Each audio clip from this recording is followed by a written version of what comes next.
Let's kick things off with a quote that, well, really stirred the pot back in 2019. Italy's Prime Minister, Giorgia Meloni, literally held up a banknote and accused France of using it to push a new kind of colonialism, one hidden in plain sight behind economics. That currency is what this whole story is about. Now fast forward to April 8th, 2025. And that accusation, it suddenly became very, very real. In a move that absolutely stunned the world, Senegal, one of Africa's most stable democracies, announced it was cutting the cord, severing a financial tie that has defined its very existence for almost a century. So what does happen when a nation decides to just flip a switch and dismantle an 80-year-old system? Literally overnight? Well, in this explainer, we are digging deep into Senegal's historic break from the CFA franc, and we're asking the big question. Is this the dawn of a new economic era? To really wrap your head around this, you have to see it for what it is, a shockwave. What President Bassirou Diomaye Faye announced wasn't just some minor policy tweak. No, this was a conscious, deliberate move to tear down a massive historical legacy, all in a single morning. And this declaration, it was a 1-2 punch. First, they dropped the CFA franc, effective immediately. Second, they ordered every single French soldier off Senegalese soil by September. So in one fell swoop, Senegal went right for the two main pillars of French power in West Africa, its money and its military.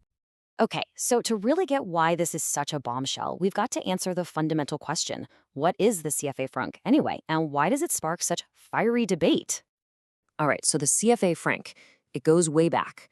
France set it up in 1945, right after World War II, basically as the official money for its African colonies. And the key thing, the part you really need to know, is that it's always been tied or pegged to France's currency. First the franc, and now the euro. But here's the catch, and it is a huge one. Underneath that promise of stability was this condition, and it all comes down to this number, 50%. That's right. By law, the countries in this CFA zone had to park half of their foreign currency reserves in the French treasury. Think about that for a second.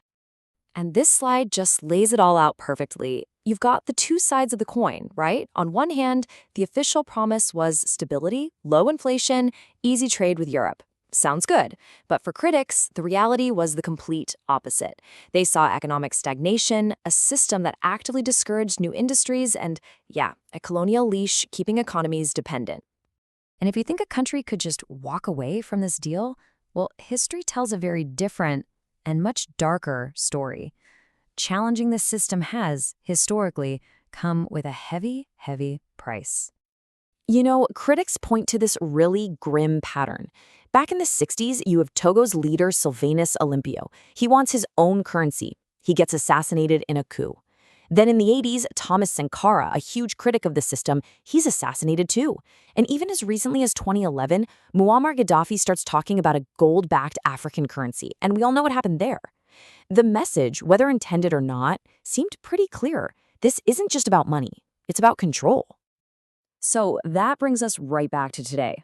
Look, France has already been losing its grip in places like Mali and Niger, but Senegal is a whole different ballgame. This isn't just another setback. For France, this is a full-blown credibility crisis. And this table just shows you exactly why. The other countries that pushed France out, they were run by military juntas, and relations were already on the rocks. But Senegal? We're talking about a stable democracy, France's most reliable ally in Africa. This wasn't a messy coup. This was a thought-out, deliberate decision to walk away. And at the end of the day, it really boils down to this. When military juntas kick you out, you can maybe spin it as a regional problem, right?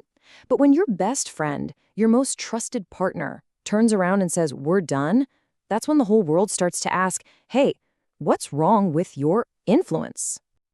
So, you ditch a system that's been around for 80 years. The first question on everyone's mind is, now what? You can't just not have a currency. For Senegal, the answer seems to be twofold. Think regional, but act global. The big idea on the table is the ECO. It's this proposed common currency for West Africa that's been talked about for, well, forever. The dream is to rely less on outsiders and really get trade booming between neighbors. Now, honestly, it's been stuck in neutral for years. But Senegal's bold move might just be the jolt it needs to get going. For Senegal's new president, even a flawed ego is better than the alternative because it means African agency.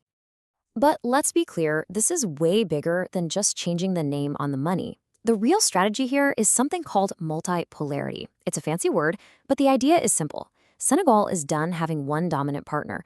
They want to play on a global field and engage with everyone, but on their terms. And who's at the heart of this new game plan? The BRICS nations.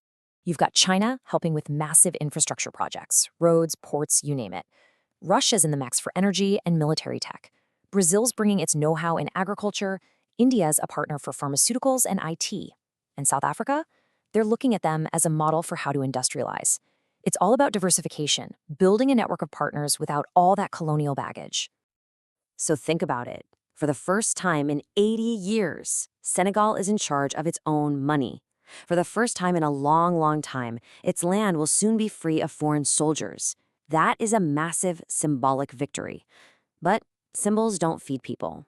The real challenge, the ultimate test, is turning that symbol into actual substance for the average person.